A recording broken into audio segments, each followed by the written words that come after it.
Certainly, just being a fan of so many of the large format films of the 50s and 60s that were told in a direct cinema style, that's what I wanted to do with Apollo 11. The way we discovered the 65 millimeter and seeing it for the first time was something I'll never forget. There was 2 reels, and we put them on a prototype scanner that the guys at Final Frame here built. And you would just see these little bursts of imagery about every 3 or 4 seconds.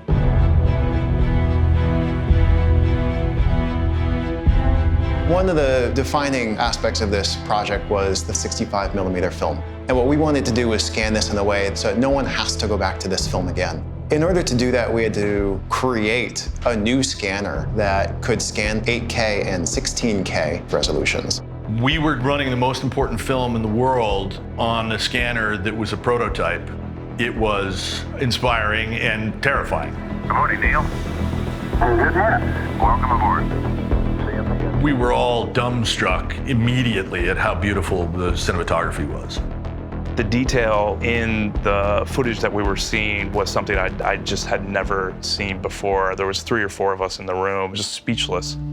Artie, you're going to extend that time out? We recreated the entire mission in 9 days. So we have a timeline where you can look and see over 100 tracks of audio, and that took the better half of a year just to compile that.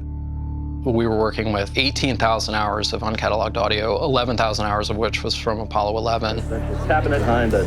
The NASA official who escorted us over to this site. We had hundreds of reels of footage, including the 16 and 35. And we had 70 millimeter 10 perf, which is something that most people had never even heard of. It was used as an engineering format for the government. It was petabytes of data when it was finally transferred. It's cool, because when you watch the film, you don't feel like it's something happening 50 years ago. It feels contemporary, and that is part of the artistry of the people who were actually shooting the footage. It's also the artistry of the National Archives and their expertise in preserving this material. It was in pristine condition.